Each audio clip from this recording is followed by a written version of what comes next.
Coming up on The Returned. I had already met human spirit guides, animals, but this time I went to a completely different realm. And in front of me were the most beautiful blue skin beings, large bald heads, skinny bodies, this blue skin. I didn't know who they were. Their message to me was, "You are one of us. We are one of you. We are family." They had a name they wanted to be called, Uluru. They also gave me a gift of a quartz crystal. Hi, and welcome to The Returned.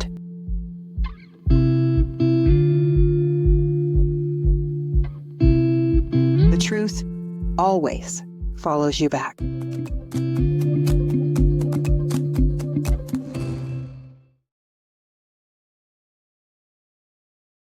Hi, and welcome to The Returned, a place where we share near-death stories, out-of-body experiences, spiritual awakenings, signs from spirit, and the journeys of healers and lightworkers from around the world.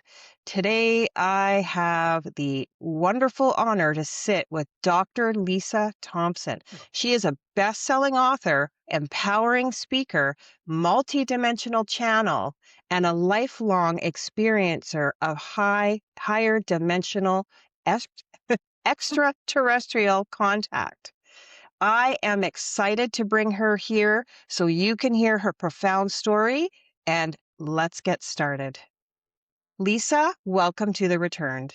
Oh, thank you so much for having me on the show. Oh, you're so welcome.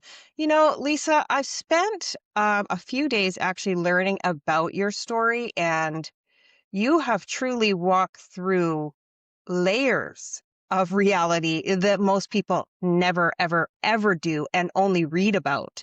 So before we step in to the multidimensional realms, can you tell us a little bit about who you were before this all began? Maybe a little bit about your childhood and if you had any early sensitivities, and maybe just what life looked like before you understood the spiritual path you were already walking. Yeah, so I actually grew up a little bit different than a lot of people in North America. My mother was a metaphysical practitioner. She was an astrologer. All her friends were astrologers, psychics, tarot card readers. And Cool. this was back in the 70s. And it was in Oklahoma City, Oklahoma, in the middle of the Bible Belt. So it was very underground.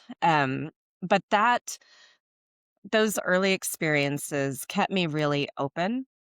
And then when I was 13, we moved to Washington State, just outside of Olympia, to attend a spiritual school of enlightenment, where then at the age of 13, 1986, I'm learning about higher consciousness, things outside of this physical reality, extraterrestrials, the different dimensional layers, and really how we create our own reality. And as you read in the bio, I have been a lifelong contactee experiencer of the ET phenomena. And when I was 15, I had my first conscious memory of being taken onto a spacecraft. And what's beautiful about that experience is I got validation a few months later that it was a real experience, not just a dream. And I then had external validation too, which was huge because Yeah. it's one thing to know for yourself, but then when you have that external validation, completely different game changer.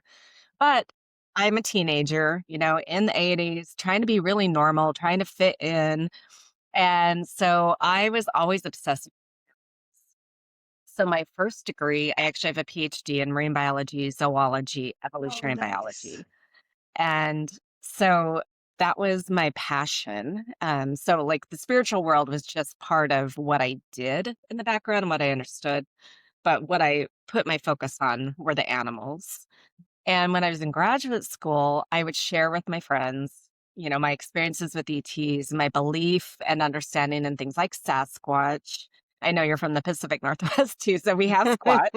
The dragons, the fairies, the mermaids, all of that, and me understanding that those were real. And all my friends thought I was crazy. They're like, "We're these serious, zoologists, biologists. How can you believe in things like that?" And I'm like, because there's more than meets the eye.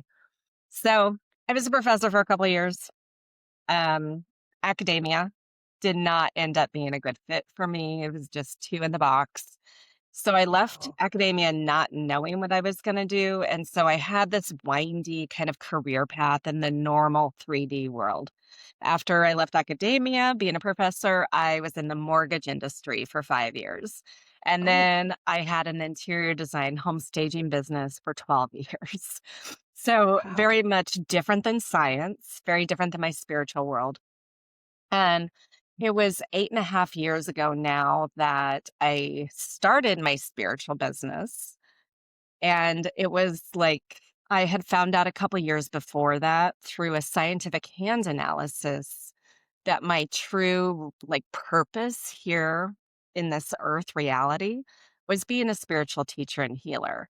And at this time, I was like in my I was about 40 and I'm like, I don't what would I even teach? I don't even know what I would do because I didn't feel like I had even though I knew stuff, I didn't feel like I had anything to give to the world. Hmm.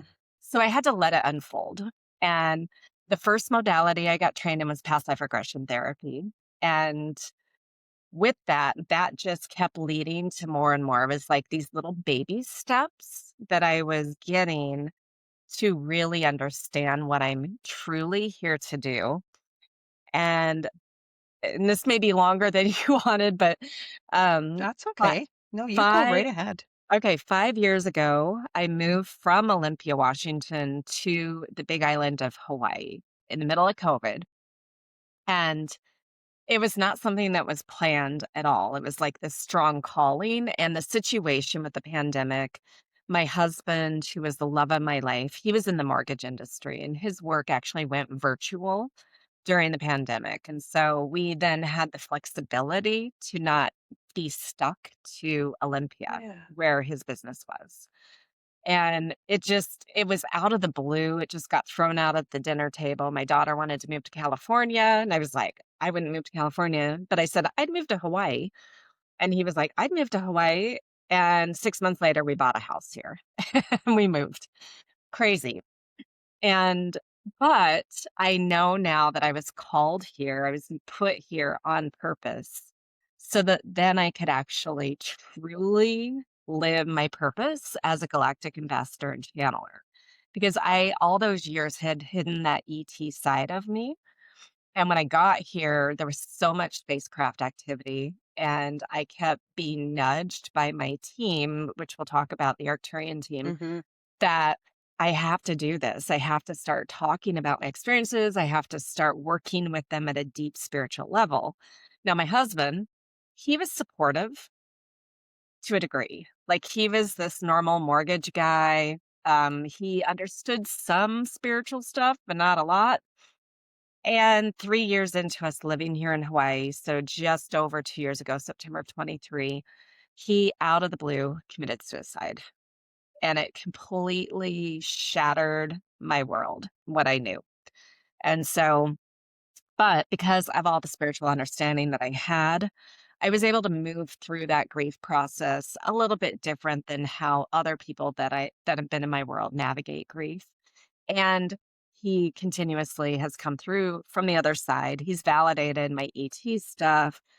It's like so even though the physical body perishes, his essence, We his energy, don't. his soul, it's still there. He's part of my team now.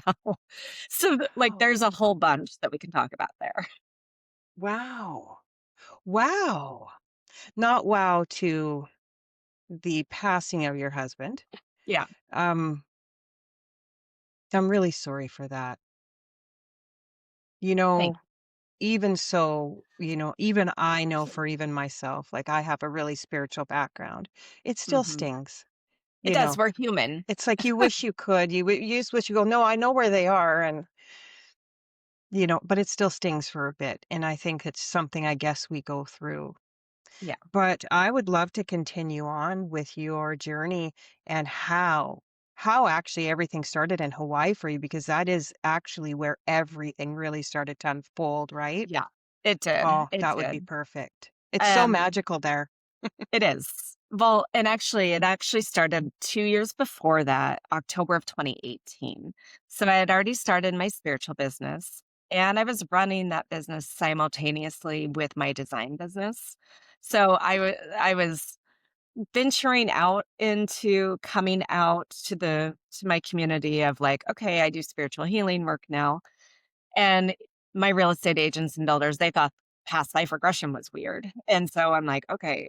And then I took a psychic intuition class that started in October of 2018. And on the very first night of class, our teacher led us through a meditative journey to meet a spirit guide that would help us get extra information if we needed it. Now, I had already Oh, met human spirit guides, animals, but this time I went to a completely different realm. And in front of me were the most beautiful blue skin beings, large bald heads, skinny bodies, this blue skin. I had never seen them before in this earth reality. I didn't know who they were, but their message to me was, "You are one of us. We are one of you. We are family." And then we were to ask if they had a name they wanted to be called. So there was one that was to the front that was the spokesperson. There were a group of them. And that one gave me the name Uluru. So if you're familiar with in Australia, the former Ayers Rock sacred site area, it's returned to its Aboriginal name Uluru. That's the name that was given to oh, me. And they also gave me a gift of a quartz crystal. So fortunately, there are no coincidences in anything. Fortunately, no. in that class, there was a lady who knew some of the different ET races and what they look like. And when I was describing them to the class, she said, that sounds like either the Arcturians or the blue avians. So I had to go home and Google what that was. So when I saw the artistic renditions of the Arcturians, it's exactly what I had seen in this journey. So I'm like, okay, that was real. But I didn't know what it was, like why I'm meeting these groups until I moved here to Hawaii. And Okay. so I got here to Hawaii. Skip, my husband and I, we are out on the lanai, just looking at the night sky every night. We loved laying in our hammock together, and we would see all these spacecraft just popping out all over the place because on the Big Island we have very low population of people. We also so we Okay. have really dark skies. We have the Mauna Kea Observatory, the big telescope, so very little light pollution, and so you can just see everything. So all this activity. And it was a few years before that that we had been in Sedona for spring break, and they have multiple UFO tour operators there leading tours, and I had signed us up for one. So when I was seeing this activity, and I'm like, okay, I have my own experiences. We got to start a UFO tour business under my spiritual business. And he was on board with that at first.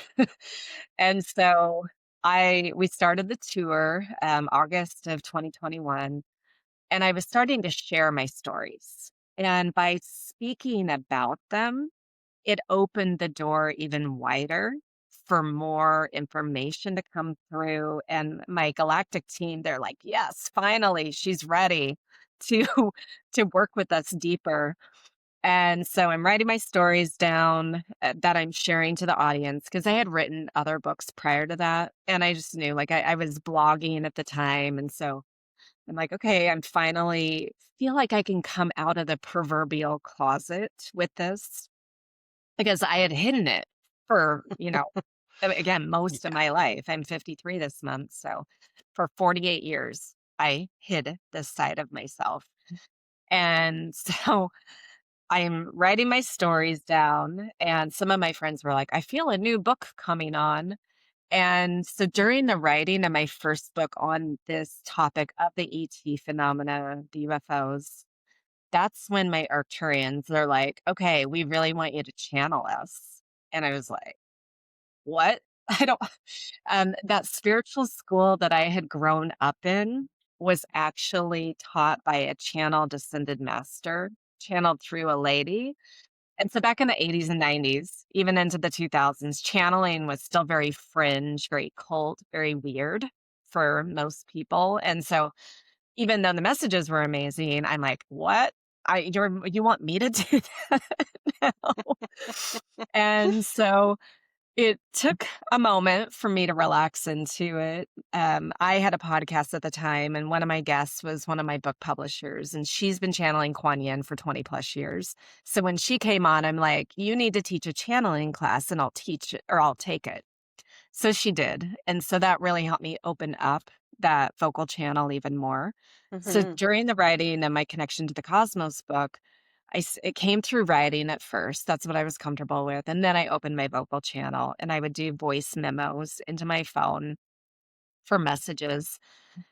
And the energy, I don't know if you've ever channeled yourself, but when you're channeling higher dimensional beings, that frequency, because the energy is so high, it takes a lot of toll on our physical human body.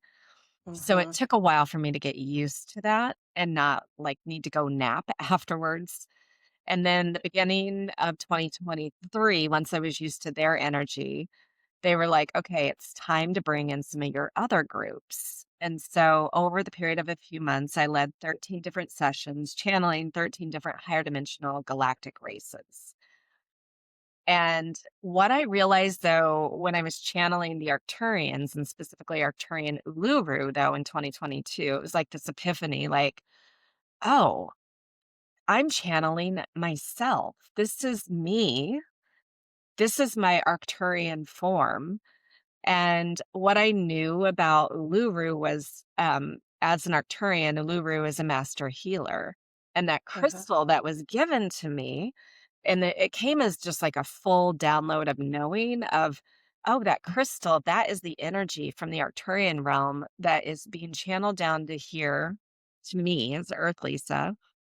I also then have a receiver crystal that I got Wow. here that so that energy is being pulled down through my body to heal my body, but then also create the environment for my clients because we as healers, we Oof. don't heal the people, we create the environment for the healing to happen because the Right. body knows what to do, right?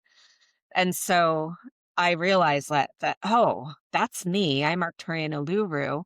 That made the channeling easier. And then when all these other groups were coming in, then I was like, oh, these are just aspects of me. They're not separate from me. There's nothing scary about this. It's just me tapping into these other realms where I can gather Very interesting. information. Yeah, and share it. And Hmm. so it's been fascinating, and I also got validation. I knew that I was Uluru, but then there's a whole crazy story about someone else recognizing me and had already written about me before she even met me. Get out.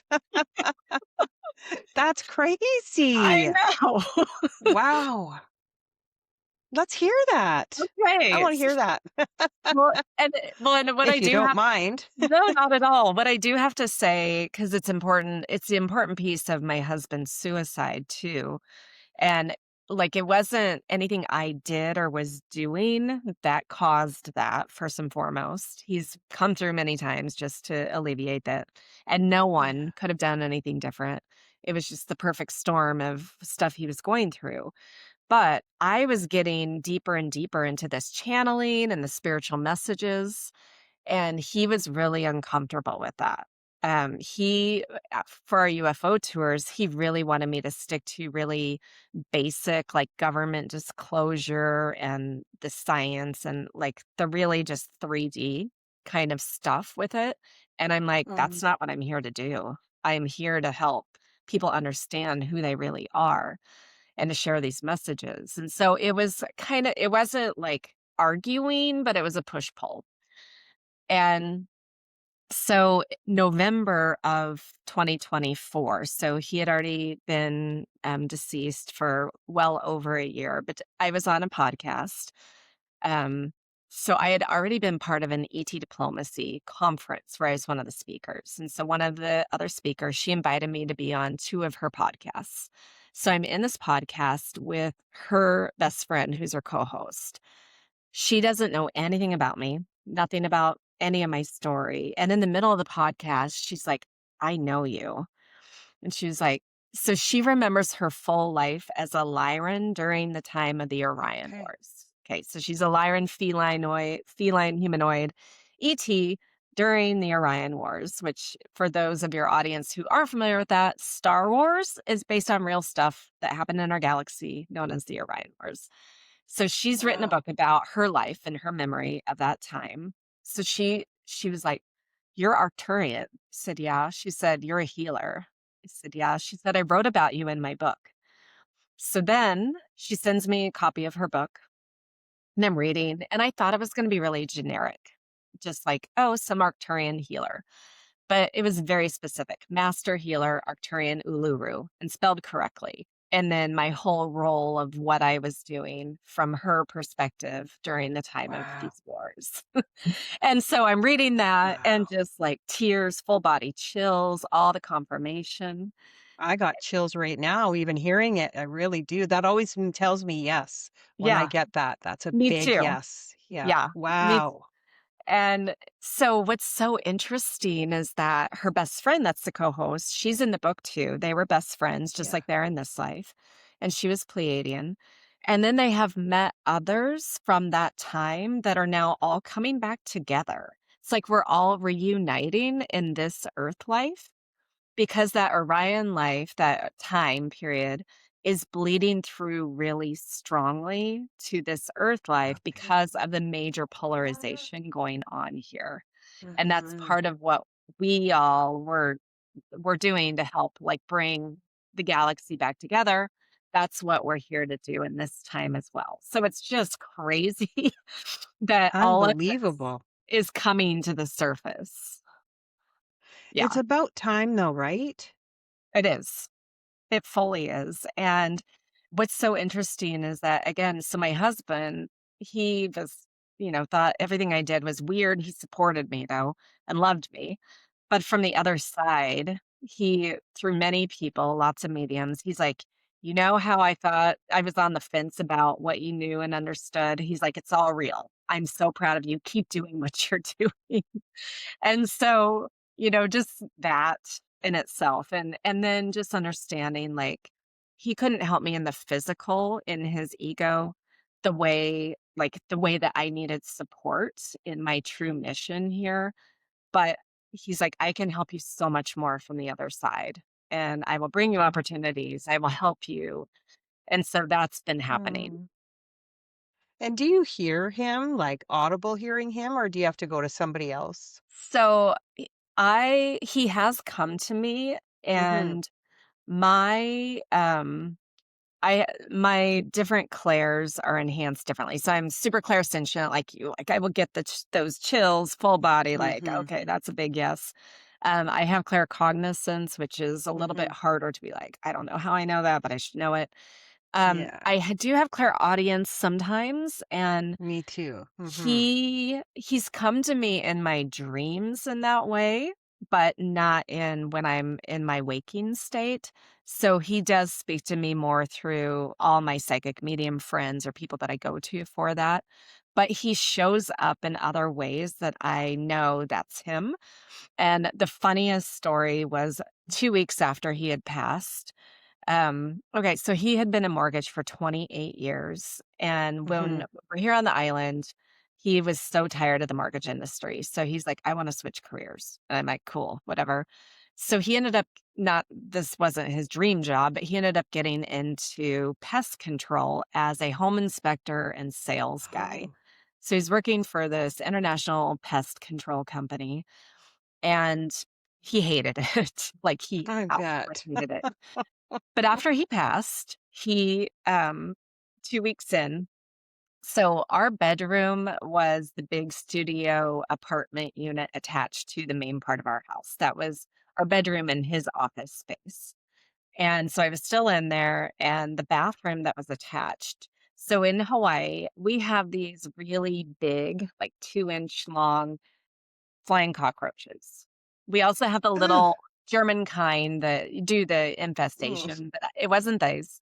But these big ones, they only like there'll be one that might fly in the house and lay on its back and die. They don't come in groups at all, but within a several hour period, there were 9 of them, big ones, in my bathroom, in my bedroom space. And I was like, "Okay, this is super weird. This is out of the norm." My best Yeah, it friend, she is. was staying with me for 3 weeks after his death. So I'm like, "Jen, come look at this." And so I'm like, "Okay, there's a message here." And so I animals come to me, my passion for animals, that's one of the ways that I get the Mhm. messages. And so I'm like, "Okay, the cockroaches are telling me something." So so I'm Googling the spiritual meaning of cockroaches. And, for anyone who knows anything about their biology, they are indestructible. They are Wow. survivors. They can survive anything. And so that was his message to me. He's like, even though you just went through this massive tragedy that I caused, you are a survivor and you will come out of this and thrive. And so that was one of the like, and that was only 2 weeks after. So there were things like that that would come that I'm like, "Let's definitely skip," because he was in pest control, the cockroaches, the meaning, Yeah. and it like, the That totally I would think the exact same thing, yeah, honestly, like, right yeah, away. and once I acknowledged the meaning, and you might get this for yourself too, once I acknowledge, no more Yeah. cockroaches. And only occasionally, there might be one that comes and, like, is sitting, like, right next to me, which they normally wouldn't, and I'm like, "Hi, Skip." I just acknowledge That's great. and he would Oh come to my me good. through smells Uh, as well, like, I would know he was oh, there because of the smells, and the first one he came was dirty sock smell. Because after working all day and out, inspecting people's oh, yeah. homes, he would take his shoes off and his feet would just reek, and I'm like and so when that smell came and there was nothing that would have caused that in my space, I'm just like, "Okay, I know you're here, thank you. Can we do a different smell though, please?" I love that. So he did. Oh, So then he came to me with the more familiar smell that I was used to, which was marijuana, because he mm, was a daily pot smoker. So I'm like, "Okay."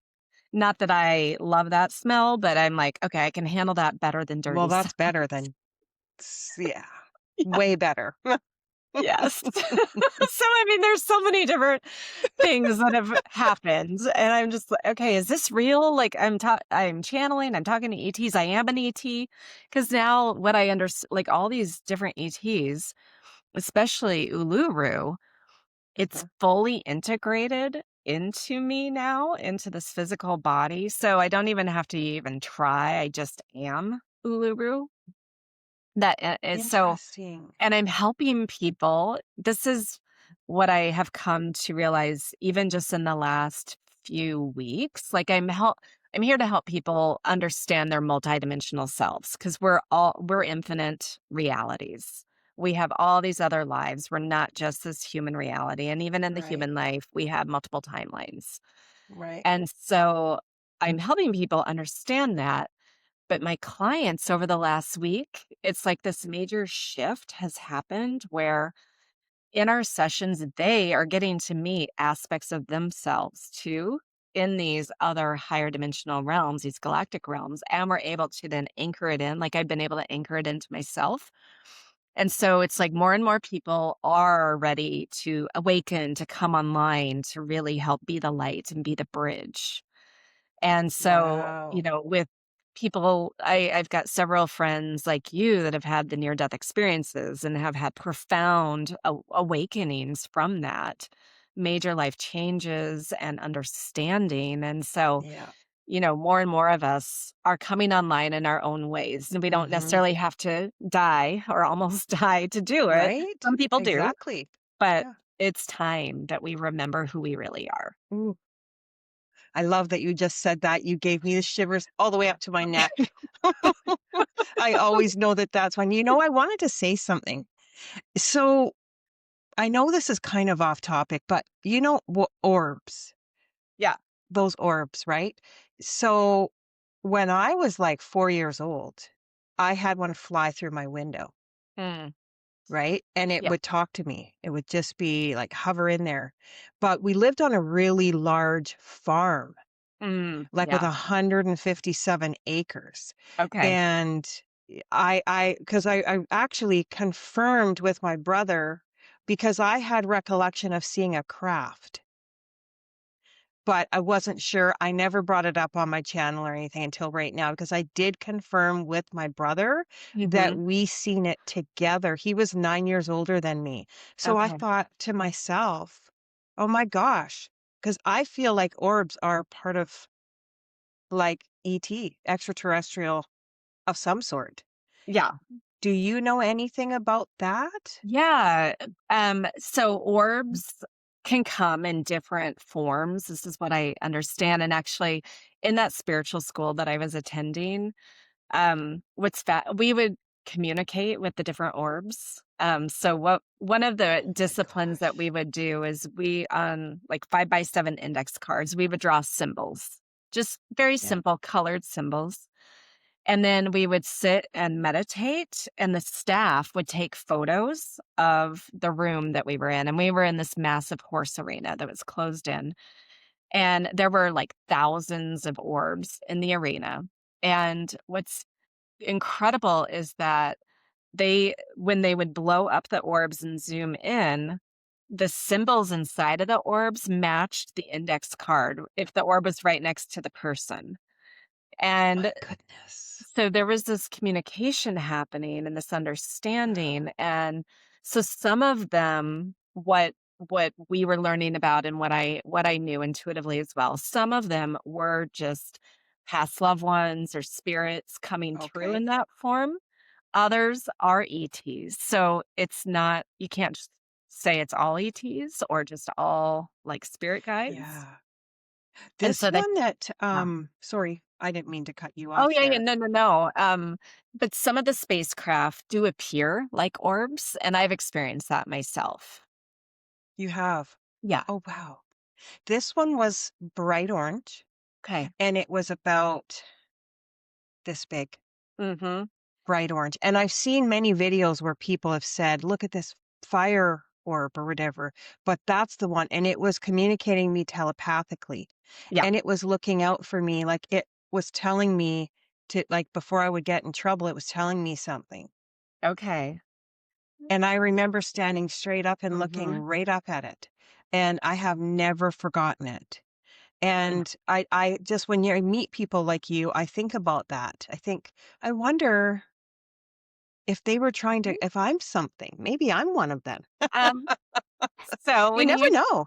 when you ask that, I get a Yeah. yes. I Really? Oh, yes. wow. Could you Well imagine? I'd love to well, know more. Oh my and goodness, that's and exciting. here's the thing is that, we again, we're all more than just this human Mhm. experience, Yeah. and some people are ready to embrace other aspects of themselves.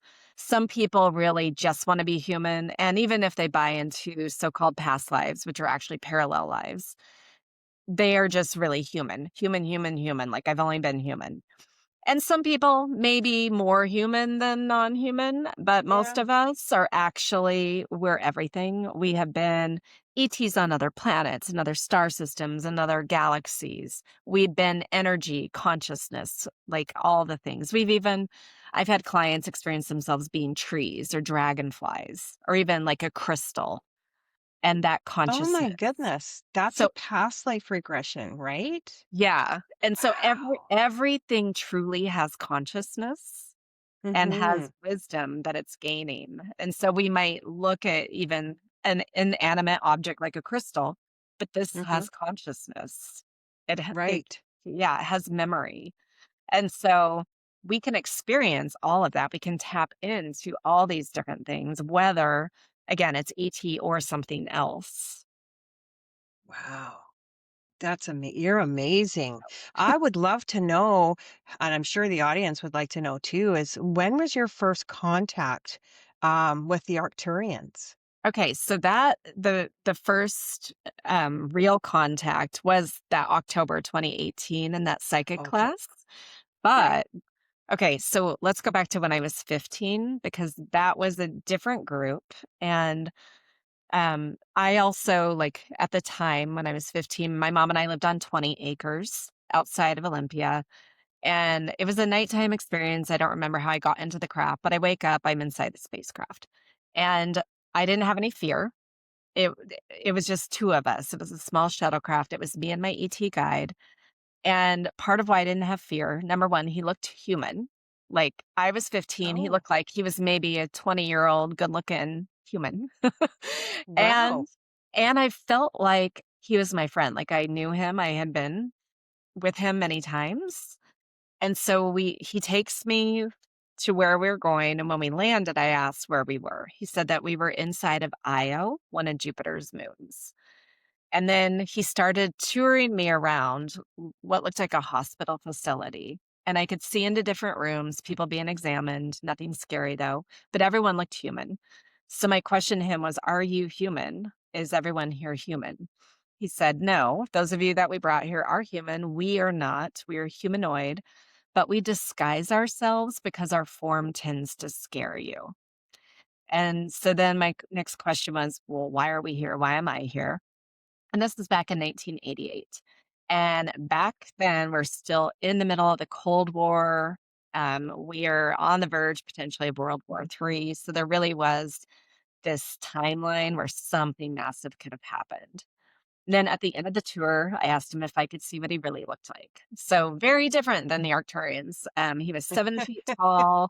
He had pure white skin, big dark eyes, and long red hair, like fire engine kind of red. And he had triangles, triads tattooed on his cheeks. So very extreme in size and coloration, but completely benevolent. So I didn't like, besides knowing, okay, they're from Io, but I came out of that. I'm back home, laying in my bed, and I'm thinking, okay, that is the weirdest dream I've ever had. And for a few months, I just thought it was a dream. But, with dreams, we forget details over time, especially after 10 minutes within waking up. Yeah. But a few months later, after that experience, I was reading Whitley Strieber's book, Communion, which is about his book of being taken by gray ETs. And at the end of the book, he is interviewing different people. They all have the same kind of gray experience he's having. But one guy had a totally different story. He's telling Whitley he had been taken to a moon of Jupiter and told he was one of the chosen ones. And Whitley makes a little side comment that I interpreted sarcastically. I hope it isn't Io. And when I read that, whoo, full body My chills, gosh. tears down my Wow. face. So that was my confirmation. Okay, that was real. I went and told my mom because I knew she would believe me because we were learning about things outside, right? This human reality. And so she got really excited when I told her. And a few days later, she introduced me to another student at our school who had formerly been really high government in the US, who knew the different ET races that our government knows about and works with. So I shared my story with Really? him. And when I got to the part of describing him, he was like, I don't know that race. He said, but we don't know all of them. There are so many out there. But he said, you had a real experience. So I had my own validation, but then I had, that external Yeah. validation. And Mhm. what's really interesting, so why he felt so familiar is that I had been with them, in this kind of IO portal, I'll call it. I had been with them throughout my childhood, and they really were, like, testing my body and making sure I was, like, okay, tinkering with me because my human body was not doing very well physically my first many years of this human life. But when I was always curious, who are these guys? Like, I've never heard about them. Mhm. And so even when I was starting to go down that ET rabbit hole, once I'd met the Arcturians, and then I'm like, okay, I'm ready to really understand who these guys are. I've seen them, I've experienced them. I don't know who they are though. And when I was going down that rabbit hole, there are different authors that have written and illustrated a lot of the different ET races that are known to Earth. And so I bought all the books. I was looking through trying to find them. Who are these guys? Couldn't find him at all. And so a few years ago, I've got a lot of psychic medium friends. So one of my friends, I was working with him and I'm like, can we try to get information about who these guys are? because they're not in any of these books. And so he was able to pull them right through. And um, they are not known to Earth really because they don't interact with Earth humans very much at all. They're not part of any of the galactic federations. They're very neutral, but they are connected to the Arcturians. And so, because Arcturians are higher dimensional frequency beings, they don't have the same kind of physical reality that we do. And so this group from Io had basically been hired or commissioned because they are more physical like we are to watch over me in this earth life. And so to really protect me in that way so that I could stay here and be on my mission. Right. And so they are not Arcturian, but they're connected to them. And so that's how this whole thing came about. And I have a newer friend acquaintance who she remembers, like, she came in remembering that she's Arcturian. She's a fully embodied Arcturian in a human body. And I was on her show and I was telling the story, and she's Wow. like, "My Arcturian he's standing right here next to my Arcturian father." So she was like, "I see him." Yes. They're Wow. connected. So, again, it's like it's wild. There's so much more in this Oh, I'm so curious. What verse. is your mission here? So part of it is to be the what they've given me is to be a galactic ambassador. And so what Okay. that really means, ambassador is a bridge. And Yeah. so because I am working with these higher dimensional realms and understand even that some of these groups are in our DNA, they're our family. We have up to 22 different AT races in our DNA, and they can't go against our free will, but they are here to support us as we're going through this awakening process here on Earth. Yeah. And when we do that, then we are more open and ready for greater galactic community contact. We're going to have massive open contact globally.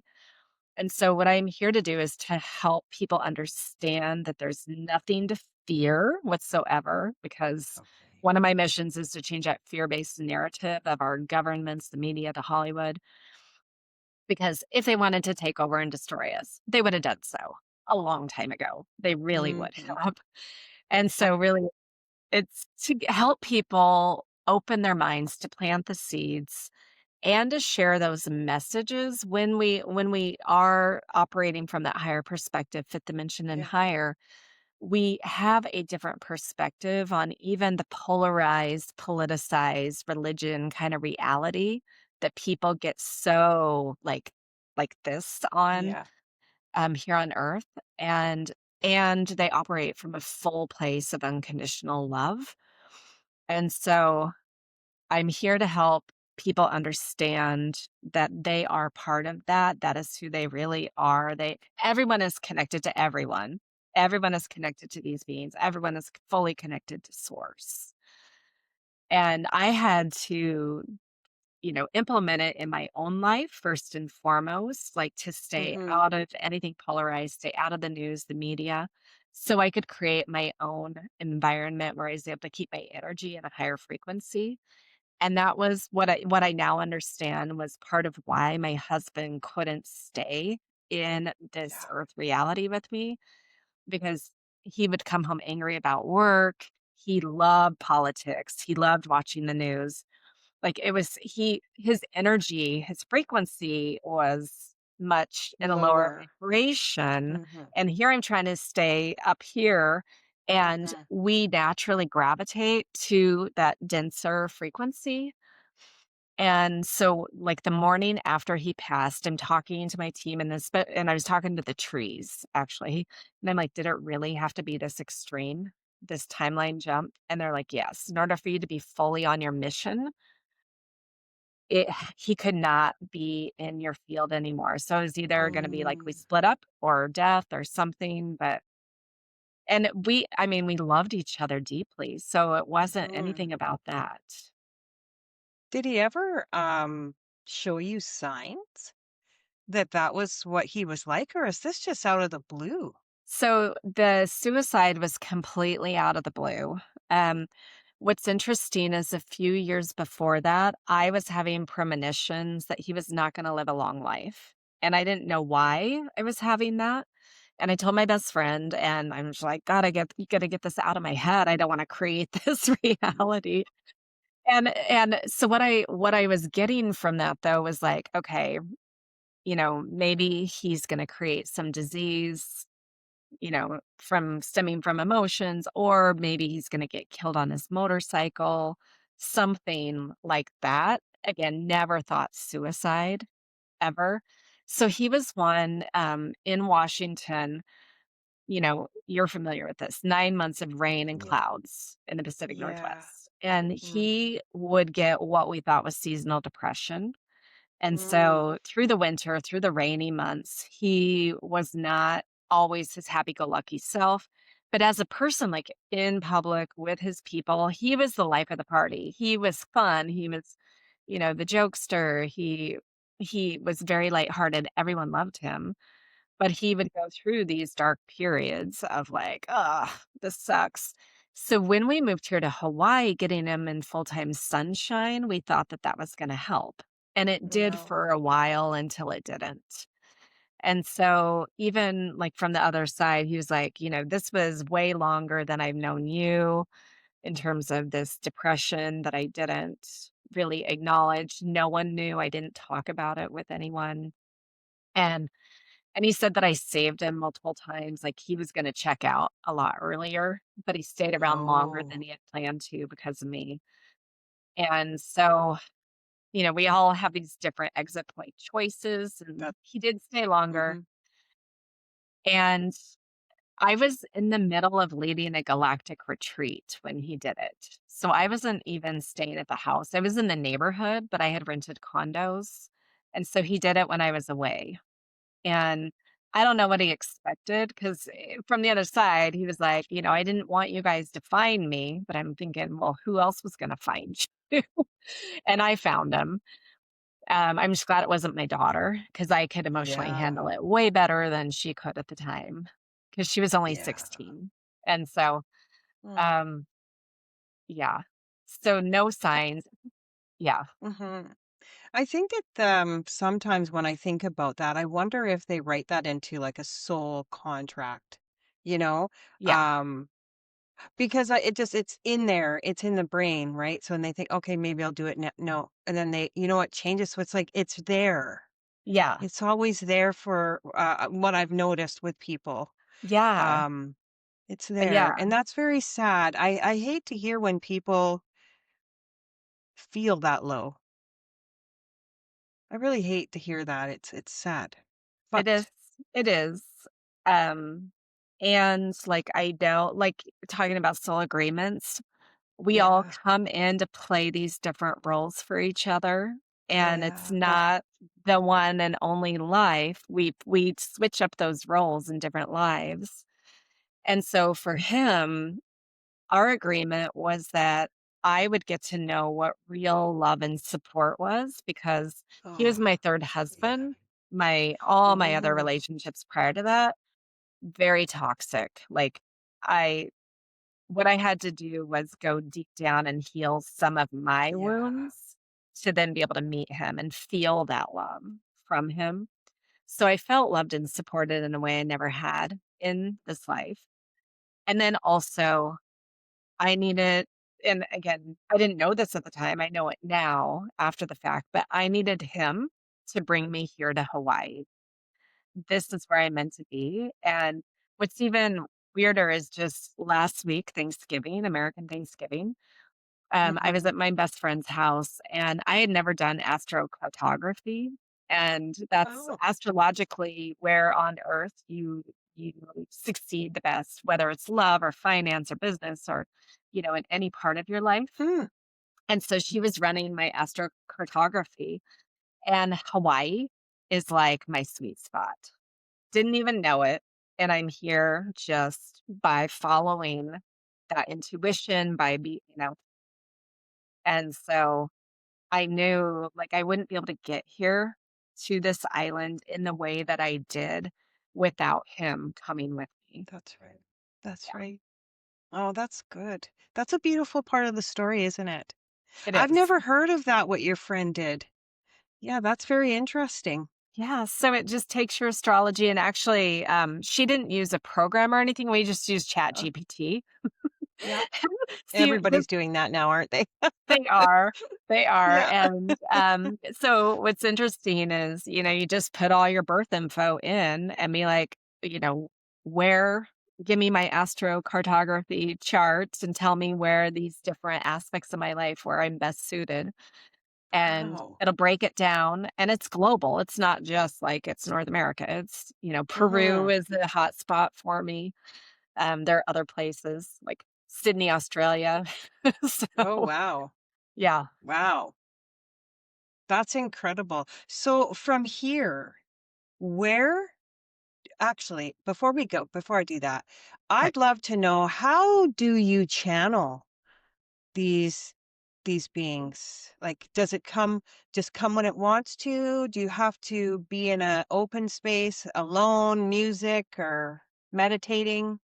It's Or do you hear evolved. them?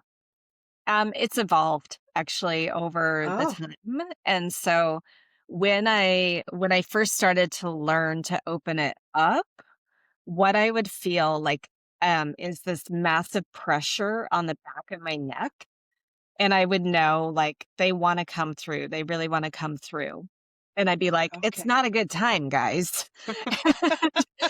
And even if it wasn't a good time, because I work from home and my husband wasn't here at the house, he was out doing his day job, Mhm.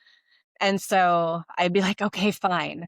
And so then I would go into a quiet place away from my animals, and I would turn the voice memo on my phone and get into the state and just let whatever they wanted to speak come through. So that's kind of how it Okay. started. And Interesting. then, my light language had come on board in October of 21. And so part of that was me channeling that frequency from those higher realms as well. So then with my healing, what started happening is that that frequency from the Arcturian realm was coming through again with the crystals, but also coming through the light language that I was doing with my hands. And so that I didn't have any control over. It was just like my hands were just doing it. And Wow. so then when my other groups came on board, then I started channeling the healing frequencies of the Syrians and the mantis beings as well. And the more, again, it was more of like the more I accepted, okay, these are just different aspects of myself. It's not separate. Let me just allow, let me receive and be the transmitter. Okay. Then it was just flowing. I didn't, yes, I would want to get into just a good neutral place or higher frequency state to make sure that it was all high vibrational. Because there was one night, I will share this story because I think it's Sure. important for anyone who wants to channel. I had had a couple glasses of wine, and it was me and my daughter and my husband. We were out on the lanai, sitting at the table, a couple glasses of wine, and all of a sudden, I just started channeling, but it was not a high frequency being. And Oh, it was something a little bit lower vibrational, not bad, but it was like lower vibrational. And my daughter, she's like, "Mom, don't ever do that again."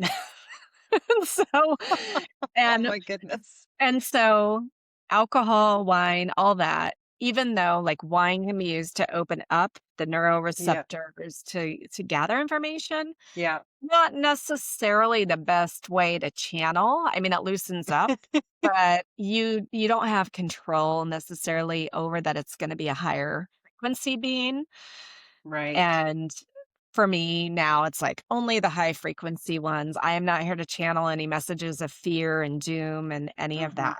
There are plenty of people who do, Yeah. and fear itself, but, so now, like, that healing just comes through naturally, but then in terms of, yeah, sometimes I do, like, I'll just have this instant knowing of whatever if someone asks me a question, I'll just know what they would have to say about it, or, or I'll hear. but it's more that claircognizance. I Yeah. just I'm just speaking it. Yeah. And do they ever give you like soft warnings or anything about how humanity is doing on a whole in terms of like awakening maybe? So, this is what they give me, all the time, which is a little it can be challenging for people to wrap their minds around, which is Mhm. that all timelines are existing simultaneously, and we get to choose which timeline we wanna be a part of. And so, really, where we put our focus, where we put our emotions, all the things of law of attraction that people have learned how to manifest, truly, that is how we are creating our reality and what timeline we're a part of. And Right. so, Mhm. you have people like me who I'm in a very different reality where the polarized stuff doesn't affect me. It's still there. I can see it, Mhm. but it's not affecting me at all in any Mhm. way, shape, or form. And so I'm able to hold my frequency higher and really I come from that place of more love, less judgment.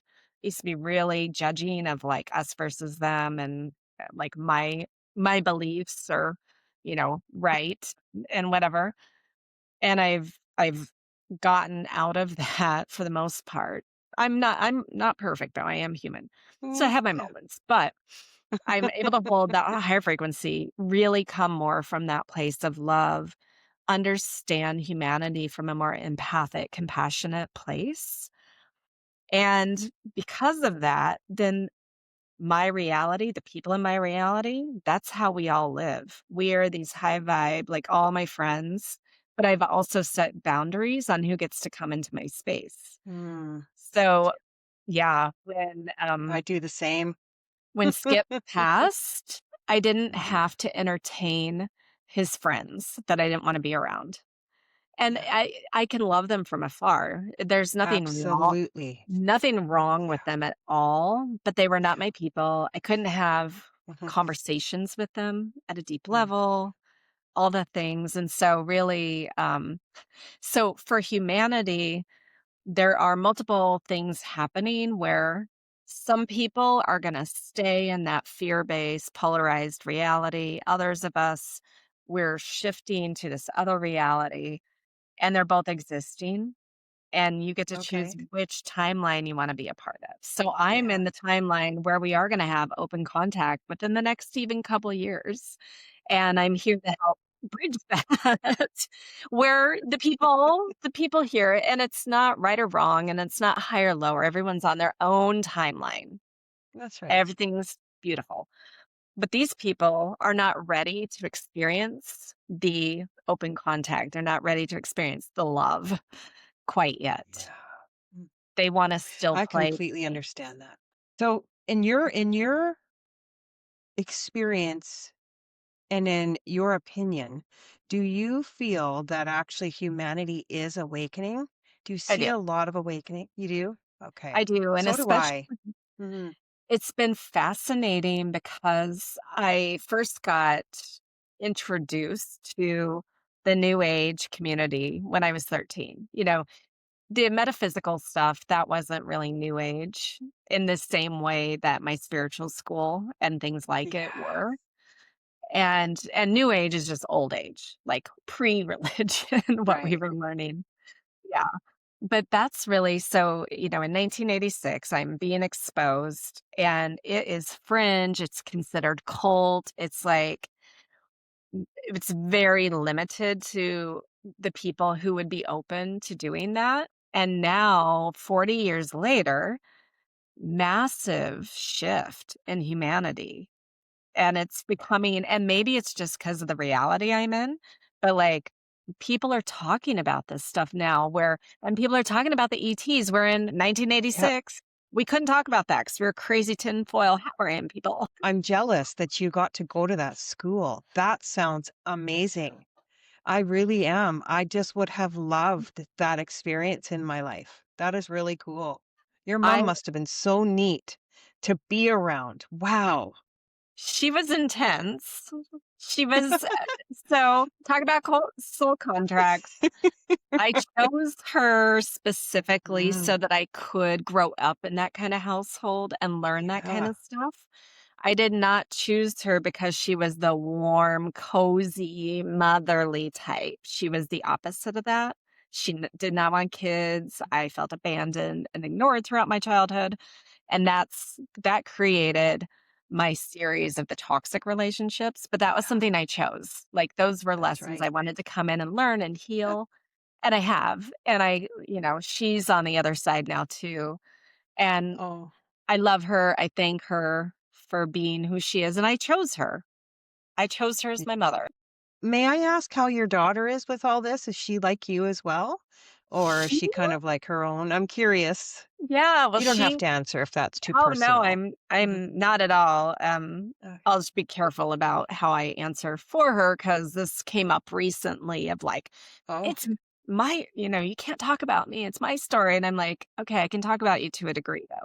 So, she was born, when I was pregnant with her, her dad, my husband at the time, and I were still part of that spiritual school, so she was actually named by our spiritual teacher when I was 5 months pregnant.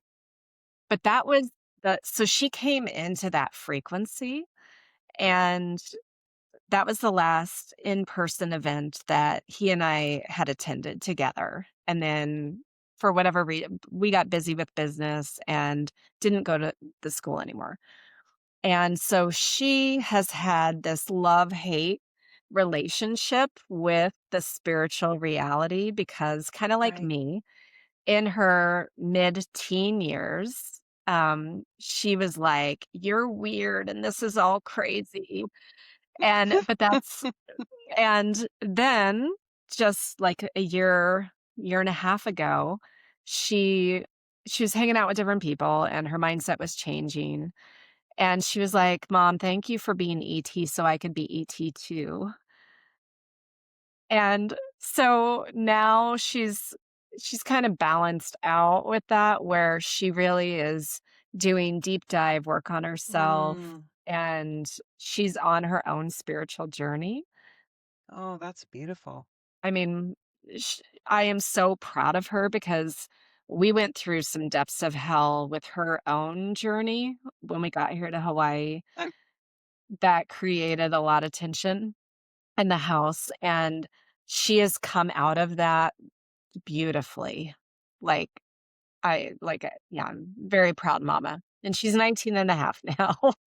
So, wow. it's been a Is she journey. still living at home? She actually, just, a month ago, just over a month ago, moved into her own place for the first Wow, time. how responsible at 19 and a half.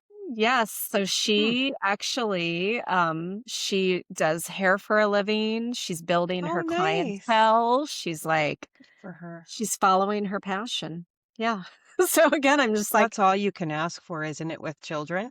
Just to follow absolutely. your passion, right? Yeah, yeah, You're a definitely. very, very, you're a very original person. Okay.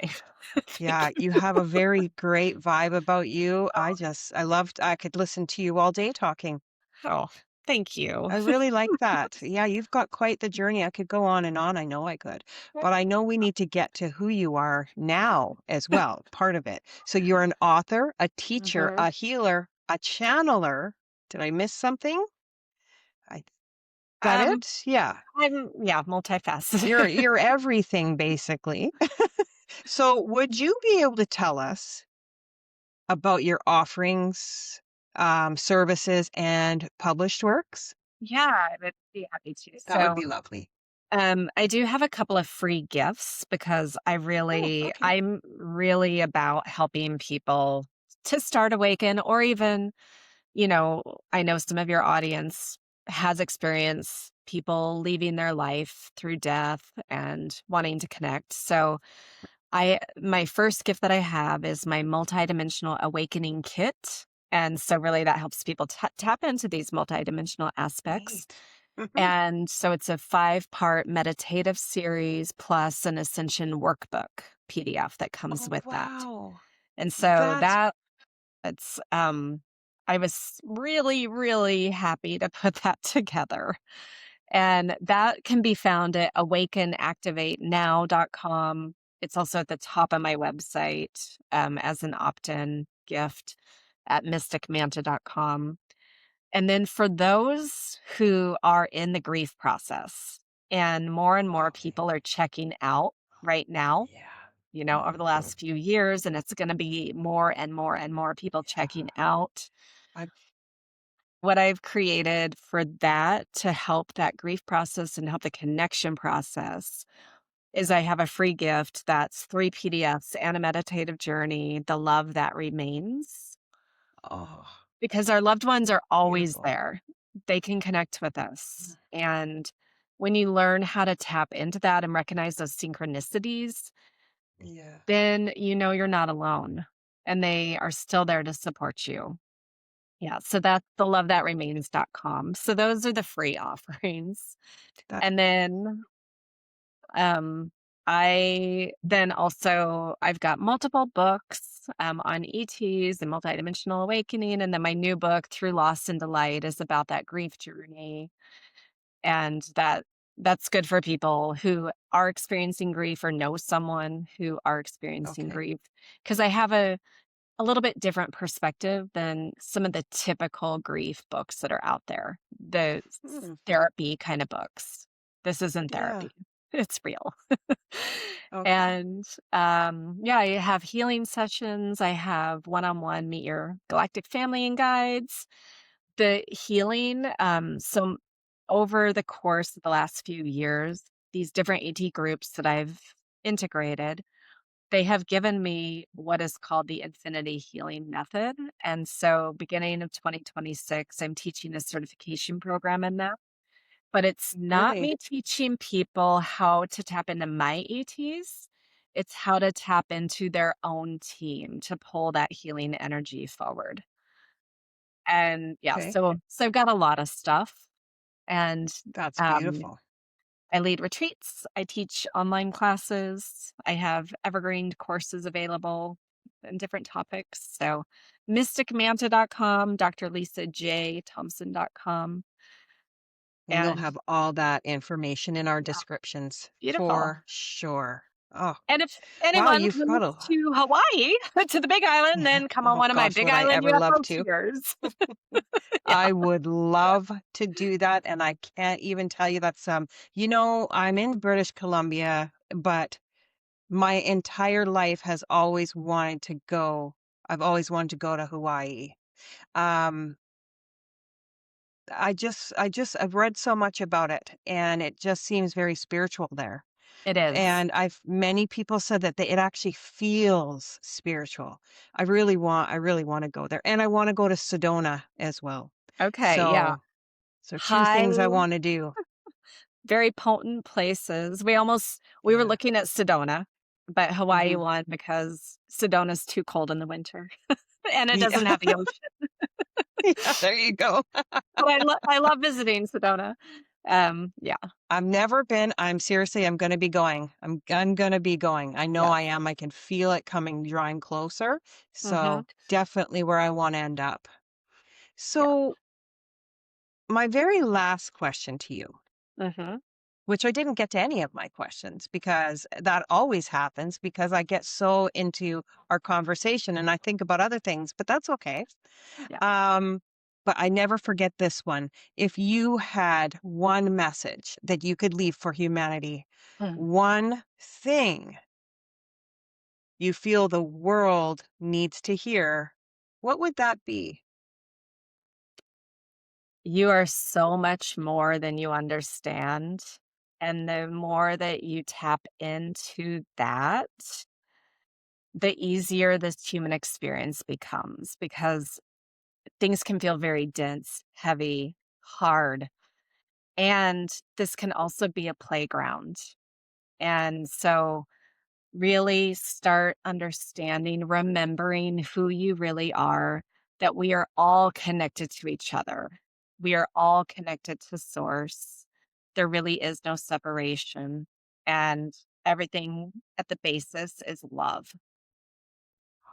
That's beautiful. Thank you so much. Lisa, thank you so, so much Oh, for sharing not just your multidimensional aspects of your journey, but the deeply human ones as well. oh, And thank you for trusting me with your story. Thank you for the work you continue to do for the world and beyond. My goodness, thank you so, so much. thank you so much for letting me be You're here with you. welcome. You bet. And to the audience, may this journey remind you that awakening doesn't remove our humanity, it deepens it. Grief doesn't disconnect us, it Mm. transforms the way we love. And contact, in whatever form it comes, is always calling us back to ourselves. And until next time, stay open, stay curious, and keep returning to the truth within you.